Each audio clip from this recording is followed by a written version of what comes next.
First of all, let me just say this mustache is for Movember, raising money and awareness for prostate cancer. I'm joined now by WWE superstars Ricardo Rodriguez and... Let me borrow this for a sec.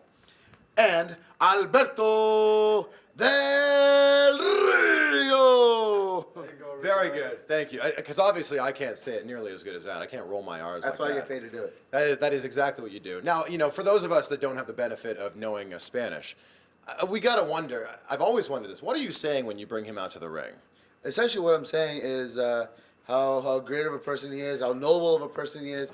He's honest, humble, and how he's a lot better than everybody else. But humbling, very humble person. And then, of course, his name. Wow. I mean, how come the other wrestlers don't get this treatment when they come down to the ring? Because they don't have the money. But you come down to the ring in your cars each and every week, and I gotta wonder, who is it that sets this all up for you? Who makes sure that those cars are ready to go? Well, definitely the production team from WWE. They're always there for us. We work together. It's a bunch of people, but we're all focused on the same mission. Sure. Do you know what car you're going to be driving that night? To be honest, no, because we just got back from Europe. We spent over 20 days over there, and I don't know. We drove from Columbus, Ohio, Columbus last night. And we start our day at 5 a.m. So at the moment, I don't know anything about the rest of the day. Well, let's talk like real talk here. I mean, it's 10 a.m. in the morning right now. We're in Cleveland, Ohio. You did Raw last night in Columbus. How much sleep are you guys functioning on, and how are you generally feeling? Well, we're running on hopes and dreams right now, and, and coffee fumes. Because I mean, it's like a 2.5-hour drive up, north to Cleveland from Columbus. It's not that bad, but we got in at 2 a.m. and like I said, we got up at 5, so you can imagine how tired we are. But it doesn't matter. We're here. This is part of our job, and tonight, once we're in the ring, we forget about everything. I mean, well, we really appreciate you guys coming in. We appreciate everything you guys do. As you finally do get to the queue tonight, the arena for the show, when will you find out what you're going to be doing? Around 4 or 5, yeah. Around that time, 4 or 5 o'clock. Yeah, so you have completely no idea right now. It's like a guessing game, though. But we're like, who are we going to beat up today? Yeah, we have an idea because we're working. We've been working against Randy Orton for the last 4 or 5 weeks, but that can change. It's always like that in WWE. Everything is possible, and it's subject to change. What's the quickest turnaround that you've seen for a storyline? Maybe you've gone in at 5 o'clock. They're telling you one thing. 6 o'clock or 7 o'clock, are they telling you something else? Have you ever seen that happen? Yeah, every week. every single week. That's the way it is every week. Has there ever been you're in gorilla position about to go out and someone's like, oh, actually, this is going to happen now? Oh, yeah, many times. Sometimes Actually, while you're in the ring. They'll tell you while you're in the ring. While I'm driving the car on the way to the ring, they come and say, hey, Alberto, whatever. Okay. So that's like a common thing. Well, for us, that's the way it is. Yeah. Right. Well, there's a lot of focus right now on a man who claims to be the best in the world, CM Punk. He's coming up on 1 year as the champion. I mean, which is huge right now in this era of WWE. And I want to know for you guys, what kind of prestige does this bring to the World Heavyweight or the WWE Championship that this guy's held it for a year? Well, Punk is an excellent wrestler. He's an excellent performer, and I think he's doing a great job. Some people may like it, so some people may hate him, but this is sports entertainment, and they need to follow it. They like it or not. Yeah, I mean, all right. Yeah, I meant to say this before. Last night we saw a great moment in the ring. Jerry the King Lawler came back after suffering a near fatal heart attack. We saw the reception in the ring. What was it like backstage when you guys all saw him for the first time? Oh, it was great. It was great to see him, especially considering the fact that when he had the heart attack, we were actually at Gorilla. We were next up, so we were hearing everybody kind of panic, and it was very scary. And then you're at a point where he basically died, and then we were next. So what kind of emotion can you go out there with?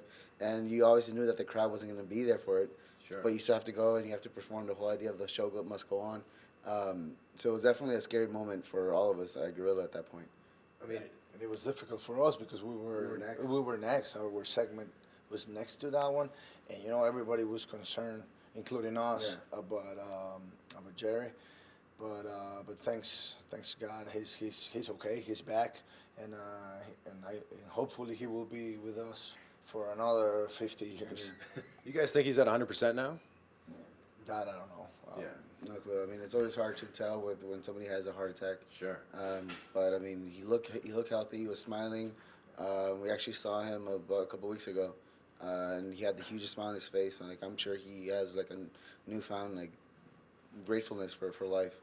I think if there's a lot of true fans out there, they'll know, Ricardo, that you have quite the in-ring abilities. They might know El Loco or maybe some other characters you played. How difficult was it for you? Because you want to be, every kid that wants to be a wrestler, their dream is to be in the WWE. When you get that call and they're like, yeah, but you're going to be a ring announcer. Is that heartbreaking to you, or is it like, all right, I can use this and, propel this to the next level? Well, it was supposed to be a secret, but not even. No, I'm just kidding. No. We've unmasked him. No, at first actually it was a little hard because I've been wrestling. I had been wrestling for 4 years, and I had the privilege to travel the world on my own before WWE, and then to be told I can't wrestle anymore. At first it was a little hard, but it was a foot in the door, and then why not? I mean, it's WWE. Sure. Why would I say no to it? Yeah. And I had no idea what was going to happen down the road, but I knew they had major plans for him, so I was like, hey, you know what? If it goes somewhere, it goes somewhere. If not, hey, at least I can say that I was in WWE, and nobody can ever take that away from me. Sure. And then as time went on, I started getting involved more and more, and then I always took my gear to the shows just in case. And then one day they're like, hey, you have your gear, right? I was like, yes. All right, you're working Sin Cara. I was like, there we go. But you have these moments when you're in the when you're in this character, and you have to get in the ring, and you have to take a bump or something, and you make it look like you don't know how to wrestle. How difficult is that? After seeing a lot of videos from people who actually don't know how to wrestle, And some of them work for and us. so it worked for us. It was just a matter of monkey see, monkey do. And one of them is from here. You guys can decide which one. No, I mean there's a fun factor to it though, just going out and making a fool out of yourself and just not caring to a certain point of because I remember when I used to wrestle, I was a very serious character and I never talked, and then I wanted to be very serious and aggressive, and then there was a whole 180, so it was kind of fun for me to do something completely different. There's a lot of talk, obviously Punk has the championship right now, and there's a lot of talk looking ahead to Royal Rumble. And The Rock says that he's going to fight whoever is the champion. I want to know for you guys, The Rock hasn't really wrestled full-time in 7 years. Is it okay for you guys who are doing this week in, week out, month in, month out, for a guy like The Rock to come in and say, all right, I'm going to get a title shot when I decide to? Sure, guys like The Rock are more than welcome because he always brings something different to our table.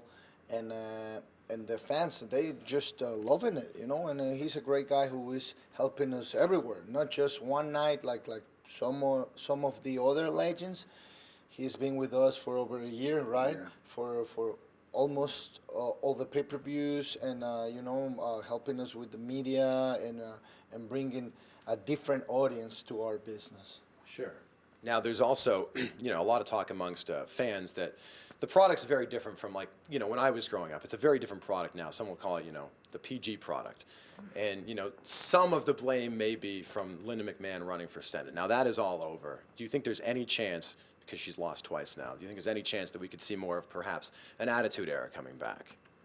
To be honest, we don't know because we don't decide that. Sure. But I think the company must do whatever is best for the fans. And The company and the fans. Right? Sure. As a heel, it must be the greatest feeling when your music hits, when you come out in that car and the crowd is just booing you like crazy. But there are those people in the WWE universe who respect you and cheer for you. Is there any part of you that's trying to win them over, to get them to boo for you? Oh, no way. I do my job because this is what I love, This is what I love to do.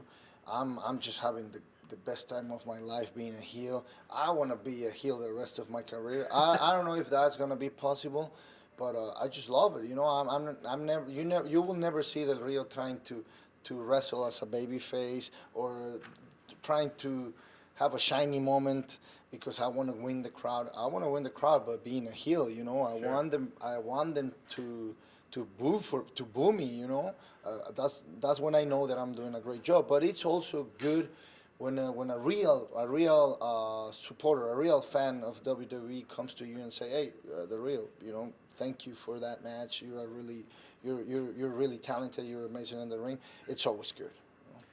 What's been your favorite match, A, that you've been a part of, and B, that you've watched at any point in your career? Oh my God, I have so many. You know, I enjoyed every single time I was in the ring against Edge, against Ray, against Cena. And you were the last in the ring with Edge. Yeah. He had his last match against me, and like I was saying, all of them. You know, Punk, Randy, we're having great matches. We had an amazing tour against Randy in Europe, so it will be difficult for me to decide which one was my favorite. Well, what about if you step back from it, and as a fan, when you're watching this, is there one match that stands out at any point in your lifetime that you go, that was awesome? That I watched? Yeah. Oh, definitely Michaels against Taker. One. Sure. That one was fantastic. Yeah. Well, I mean, speaking of The Undertaker, if there was ever a chance for you to try to take on the streak at WrestleMania, would you guys jump at it? Of course, we would love to do But that. you can't beat him. You can't beat him. Well, we can bring another two Ricardos and some Yeah, we friends can do from something. Mexico, and we can try, man. What do you think the future holds for you as we go into 2013? Well, unfortunately, this year was a little bit difficult for me because I got hurt, and I was hurt for practically the first part of the year. But now I'm back. I'm healthy, and I'm still doing all the pay-per-views. And I'm still in the main events, and hopefully next year will be like 2010. You know, another amazing year. I really, really, really want to get that world heavyweight title. You know, because that was the first one I tried to win in this company. Yeah. I couldn't do it again because of Edge. But maybe next year it will happen, and I'm ready for it. Well, I appreciate your time. Appreciate you guys waking up and hanging out with me. No, thank you. Thanks for Alberto, having us. thank you so much. Thank you. Thank you.